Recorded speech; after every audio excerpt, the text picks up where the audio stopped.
Okay, today we're going to talk about everything: AI, public procurement, high streets, Jason R. Day, nationalization, university versus apprenticeships, Brexit, welfare, foreign policy, defense. Whatever you can think of, we're going to discuss it. Welcome to Mission Undercover. Let's start with AI. Not many people are talking about AI these days, but it's starting to become a bit of a problem right now. The markets are soaring and crashing, and we are seeing a cycle that is reminiscent of the times of collapse that we have seen in the past: 1929, 2008. You know what we can see here? It's clearly a bubble. There's not enough profits to back the investments that have been put into AI. And these AI systems have been proven to not actually be all that they've been cut out to be. Some AI agents went rogue a couple of weeks ago. And we've seen that when put into testing scenarios, they have either destroyed the worlds that they've been put into, or they've realized that they're being tested and amended their behavior. It's clear that these systems cannot be trusted, and the people who govern these systems cannot be trusted either. These multimillionaires and billionaires, these tech barons who want to increase their own power and position in this world. We need to do something as societies and as governments about this threat of AI, because that's what it is. It's more of a threat than an opportunity. And the only way that we can make sure that it becomes an opportunity rather than a threat that it currently is by putting the government's control over it at the center of our future approach. Instead of outsourcing control of the technology of the future to these big companies and these private individuals who have their own personal interests and who are not taking any regard for the effects that their actions and their decisions are having on society, we can put greater public emphasis and greater public control over the developments of the future. That means greater regulation of big tech. That also means giving workers and ordinary people a stake in the developments that are going on, a stake in the future of our technological revolution. That means minimum worker ownership in these AI companies, and even mutualizing and making these cooperatively owned to make sure that power isn't centralized and concentrated in the hands of a few. And it even means sovereign AI, but not just in the whitewash sense that the AI companies want, that you are developing these systems that aren't really full-fledged AI tools. They're just institutes and bodies that are governing AI instead of putting the government at the forefront of it. We can actually provide a scenario whereby the government is trying to develop AI itself, yes, or taking control of AI in some form, incubating companies that are at the forefront of technological development, like chip startups in the UK, which are growing quite fast, and actually taking them into government control, giving them public support so that they can grow and provide some sort of control over the future of AI in the UK. Because currently, all the power and all the control is concentrated in the hands of the US and China, both of which we cannot trust. We saw that the US withheld the release of one of Anthropic's new models for the militaries of other countries and kept it exclusively to itself. If we want geopolitical power and geopolitical control, it's essential that we have control of the technology of the future. And that means a far stronger public stance on AI and how it's developed in the future. But we also need to look at the wider economic impacts of AI, especially around jobs and job displacement. Job displacement will happen as long as we have the current tax system and the current incentive structure that we have for companies and for innovators. What we need is to reform intellectual property to make sure that people who are innovating can get the reward for their innovation. And what we also need to do is change the tax system to make sure that workers aren't taxed more than capital, so that these new technologies, they're incentivized to augment workers instead of replacing them. That's this kind of change that we need if we want to take control of this AI revolution to make sure that it benefits us. The second thing that I want to talk about was Andy Burnham changes to two things: public procurement and high streets. Andy Burnham outlined some changes to licensing rules to make vaping shops less easy to open on our high streets, to make dodgy barber shops less of a likelihood.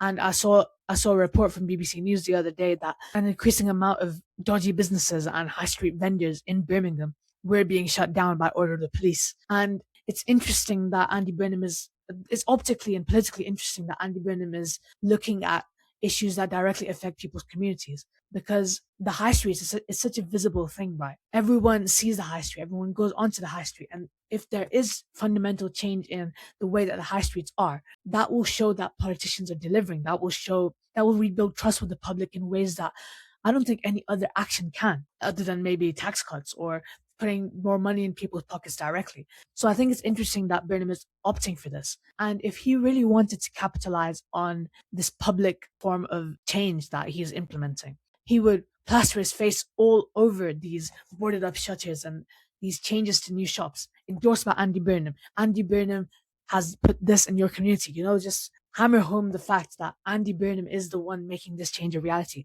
And I've heard some commentators also saying over the past few days, why are we looking at such a trivial issue? Why are we looking at this when there's so many other issues like, oh, economic growth is so low, economic growth, economic growth.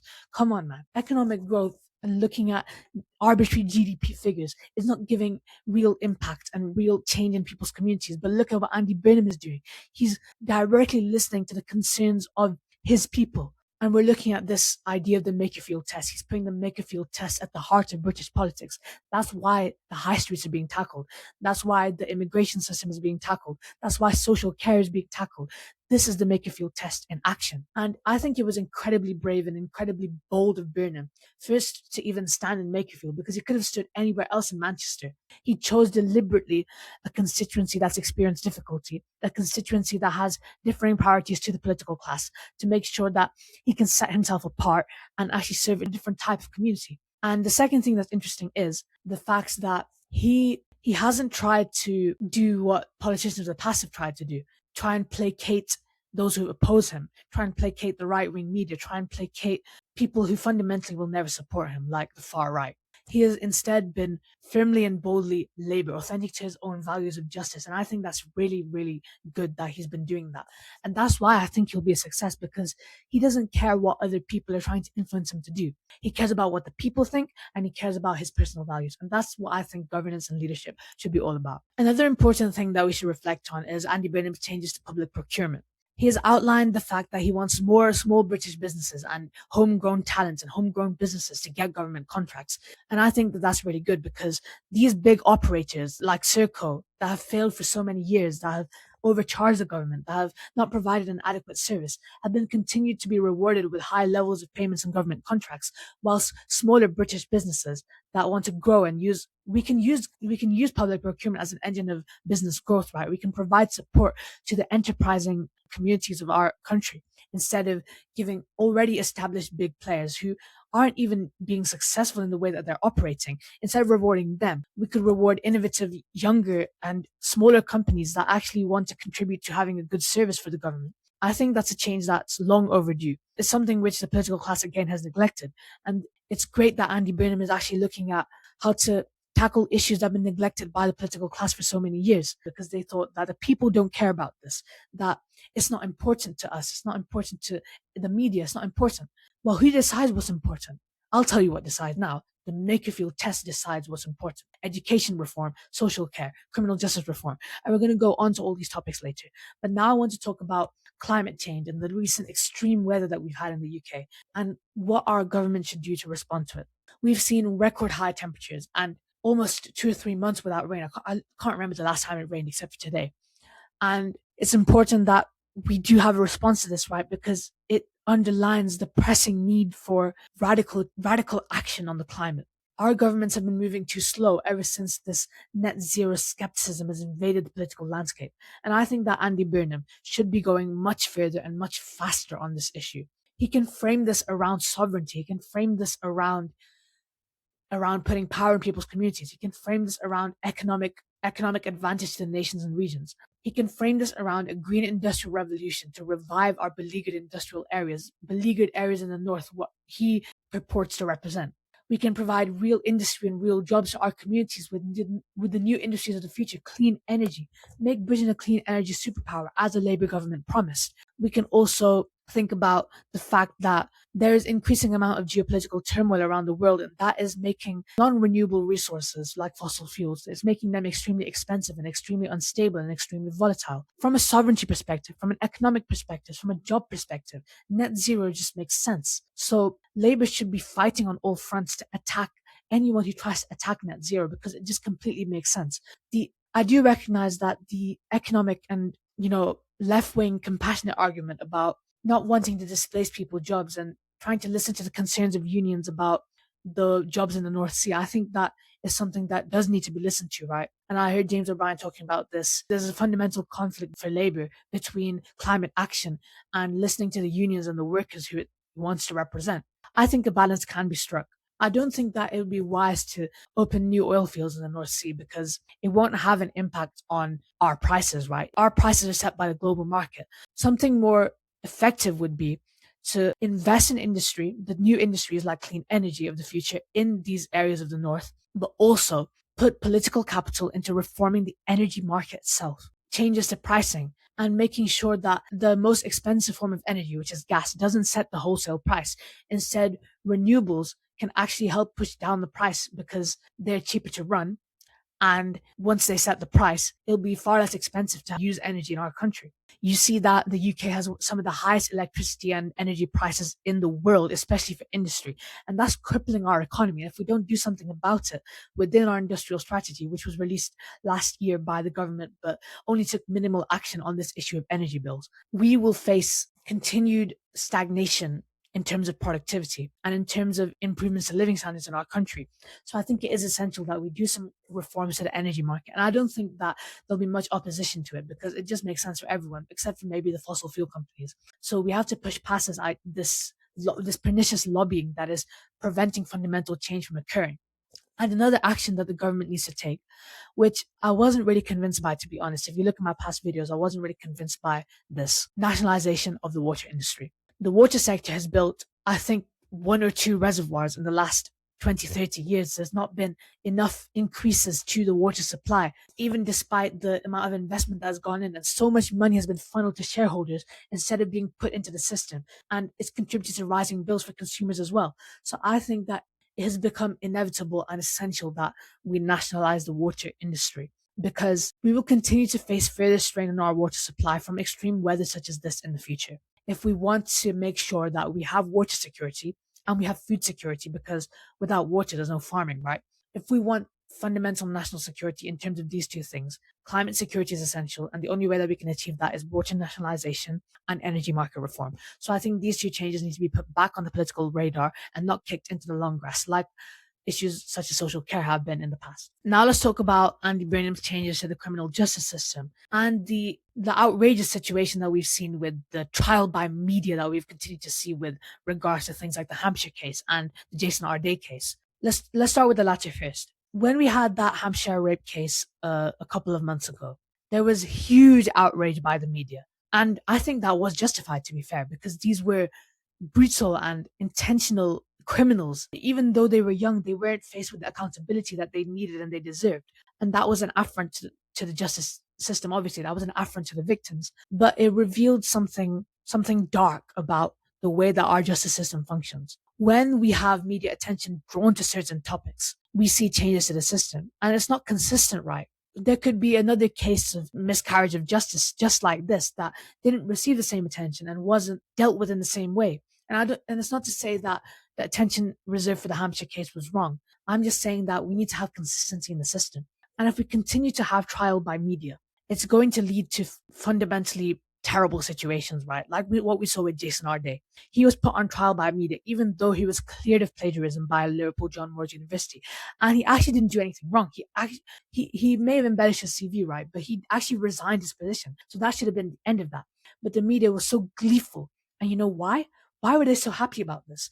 Because he was black and because they perceived him as a DEI hire. They wanted to make an example out of him. Now cast your minds back to the Hampshire rape case. Would the same level of outrage have been directed to this case if the victim was from an ethnic minority background?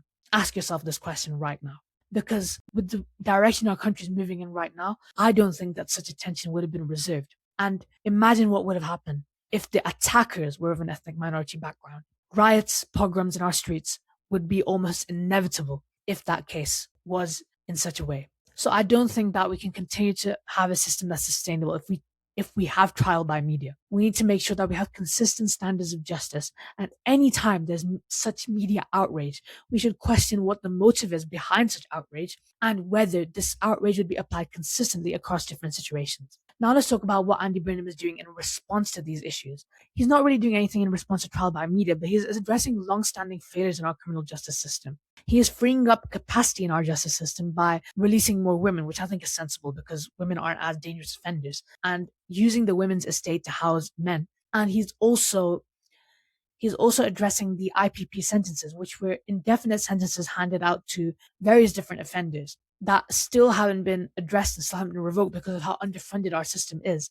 And people have been languishing in jail for decades for minor offenses like stealing cigarettes, stealing laptops, stealing phones. I don't think that's sustainable. And there's thousands of people that are trapped in this oppressive and inhumane regime. It's been called out by even the United Nations for human rights violations. It's smart and it's ethical to address this issue because if we free up these prison spaces, which could be about 2 to 3% of the prison system's capacity, then we could solve this whole problem of early release. We could dial down the early release scheme quite a lot if we release some of these unjustifiably held offenders. And currently the system's at 99% capacity. But if the reforms are successfully implemented, it could go down to 96, and that could release some form of much needed strain on the criminal justice system. And that's important so that we can look forward to reforming the system under the recommendations of the Gorka Review and other ideas to put more sentencing in the community to make a more rehabilitative approach possible, like Norway, which has reduced reoffending rates astronomically by actually making prison a place where you can learn, you can grow, and you can rebuild your life. But the problem is, and I think it's a problem of my psychology as well, everyone's psychology, is that we want prisoners and we want criminals to face consequences. We want them to face harshness. We want them to face the brutality of prison. But systems like Norway, which are more effective, discard that brutality. They give prisoners comfortable conditions and allow them to rebuild their lives instead of inflicting brutal conditions upon them. And in our psyche, we think that that's unjustifiable. They've committed a crime. They deserve to face the consequences of those crimes. But it's better for them to be provided with opportunities to rebuild their lives while still being locked away from society, because that's what the purpose of prison is, right? It's not to make humiliation a reality for prisoners, because that's enough humiliation happens from being ostracized from society for committing a crime, for being hated by your friends and your family. I think that there should be a more rehabilitative approach like Norway instead of putting punitive measures in place. I remember that there was a media report about how Anne Widdecombe, when she was a prison minister, I think, don't quote me on that, by the way, she visited Norway and she admitted that their system was far more effective, but she didn't want to appear politically that she was being soft on criminals. And that's a problem. We have quite a short-term politics, quite a politics that doesn't want to tackle the big issues. And that's the fundamental root of the problems. So if we want to see change in any level of society, we will have to reform first our politics. And we can't reform our politics without reforming our media. And that's what we're talking about next. Okay, now let's talk about media reform and reforming our politics. The media is a key reason why our politics isn't moving forward. It's shaping the agenda in ways that we can't even imagine. These small newspapers that don't even have that much readership or don't even have that much popular support, these are able to influence public opinion in so many ways. They shape the headlines, they shape opinion polling, they shape the news agenda on big channels too. And I think that the amount of control that these media companies have is due to the amount of money that's being funneled into them and who's actually behind them. You see these big barons, these media barons like Rupert Murdoch, who want to shape the agenda towards their own means and advantage. They want to amplify right-wing views, right-wing voices. They want to attack the government and anything that it does against extreme wealth. And that is why the public has become so polarized. The media has contributed to this polarization. It's actually pushed these divisions in society and made them more pronounced. And in terms of the way our politics functions, I've talked about this before, that Whitehall and Westminster are completely broken. Lobbying and political donations are rampant, and they continue to control the direction that our politics takes instead of democracy. We need change to this. And I'm not going to go into too much detail because I've talked about this a lot in the past, so you can look at what I've discussed in the past. But fundamentally, the political reform is decentralization, away from Whitehall and Westminster to the nations and regions, as Andy Burnham is promising, but also from the Treasury outwards to other government departments and to the Prime Minister to make the decisions instead of the financial area of government making decisions. Then devolution, which means providing more power to these regional authorities like mayoral authorities to actually make decisions in their communities and actually make change of reality in their communities. That means giving them more funding and more power over taxation.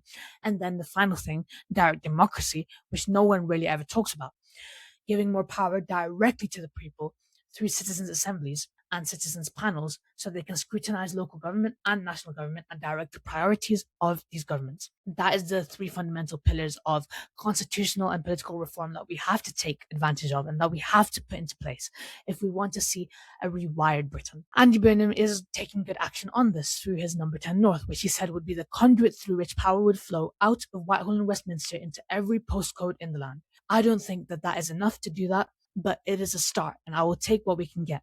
But in terms of reforming the centre of government, reforming Whitehall, there's not been much progress on this because it's notoriously difficult and it takes a long time and it sucks away the government's energy. It's the same thing with House of Lords reform. It's the same thing with any form of political reform. But if we keep kicking it into the long grass, fundamental and real change outside of political reform, things such as wealth taxation, things such as tax cuts, things such as reforms to different systems that are broken, like the education system. Those reforms and those changes can't be achieved effectively if we have a broken political system. So I think that it is essential that we change the political system. And to stop the efforts to change the political system being hemorrhaged, we have to reform the media. And I released a recent video about this as well. It's a short one, so you can go check that out as well. But we have to take power out of the hands of an elite few who can control and shape the agenda and put it into ordinary people's hands. That means more cooperative and mutual ownership in the media, especially of the BBC.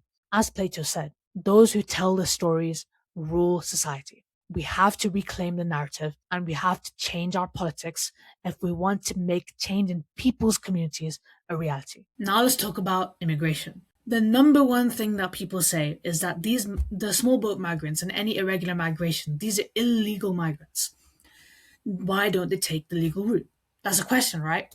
A lot of people don't know what the answer to this question is. I'm going to tell you what the answer to that question is. There are little safe and legal routes for people to take. The reason for this is because our politicians don't want to be seen as letting people from other countries into our country. So they don't provide the safe and legal routes. And the inevitable consequence of that is that people come via irregular routes, like the small boats. Before the small boats, it was lorries. Before that route was shut down. And now they switched to small boats, which has proven far more effective as a tactic for smugglers. So the only way to solve this crisis is two fundamental changes to our migration system. I think actually three changes. The first is open up more safe and legal routes, especially for refugees like those from Sudan, like those from Palestine, like those from Afghanistan.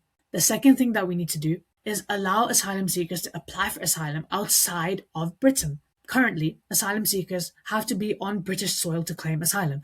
That's why so many people are coming to our country. Offshore processing and offshore applications would help resolve this issue to some extent, and less people would need to be housed in hotels and in other accommodation in the UK. And we would be able to clear the backlog far more quickly because we would actually be able to take decisions on people. And it would be far more likely that those who weren't eligible wouldn't try and remain in our country and wouldn't have to be forced to be removed. So it'd be a far easier system to manage. And another thing that a lot of people talk about is why don't we allow asylum seekers to work? And I think that there's a good answer for that. Because if you allow them to work, that creates two things. The first is that the asylum claim that they have put in is predisposed towards being accepted because they are deeply staked in society if they have a job, if they're contributing to their community. So if there was any asylum claims that shouldn't have been accepted, they're more likely to be accepted because of that. And I think that distortion is unfair.